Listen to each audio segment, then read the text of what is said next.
We're not looking at the balance sheet on a year-to-year basis. We're looking at several generations. First Nations talk about 7 generations.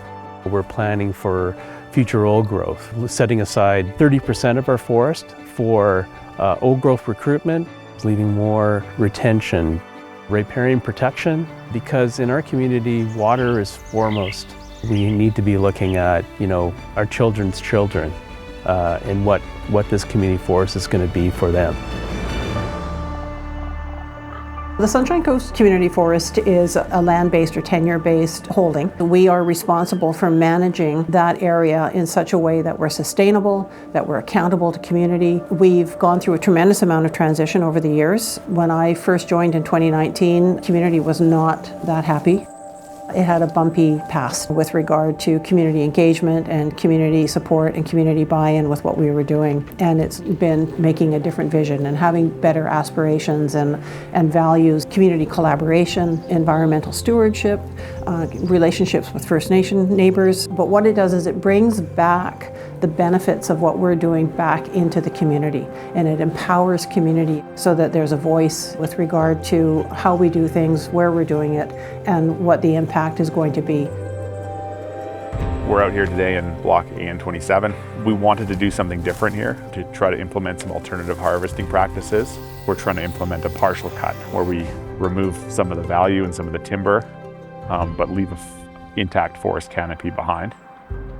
It's really neat working here in the Sunshine Coast Community Forest. It really feels like you're working at home, and all the decisions that we make and everything we do really feels like you're doing it for the future generations. The choices we make here today have a lasting impact. Forestry is about every tree that you cut down and looking at what wildlife is being affected, what ecosystems are being affected, and I think there's a genuine attempt to balance the priorities of the community. When it first started, the community was under the impression that it was just another forestry company. But in the last 5 years, it's really shifted towards something different.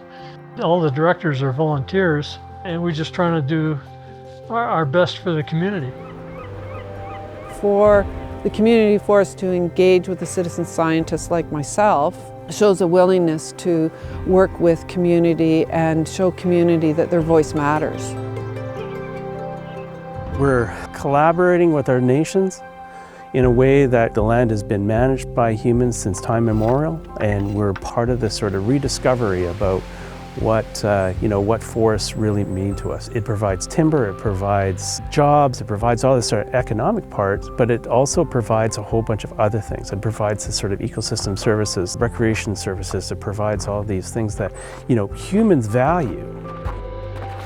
Ecosystem-based management, that's how we look at doing forestry on the Sunshine Coast. We look first at the ecosystem, how it's operating. Also from a social standpoint, who's using the forest. We're looking at ecological, social, and economic values.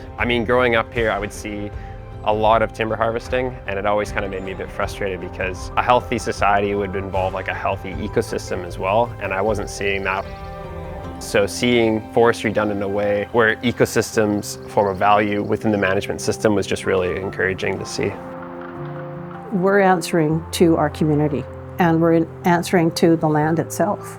Our goal is that long vision. Really want your grandkids to be able to walk through a forest here and say, boy, somebody made the right decision.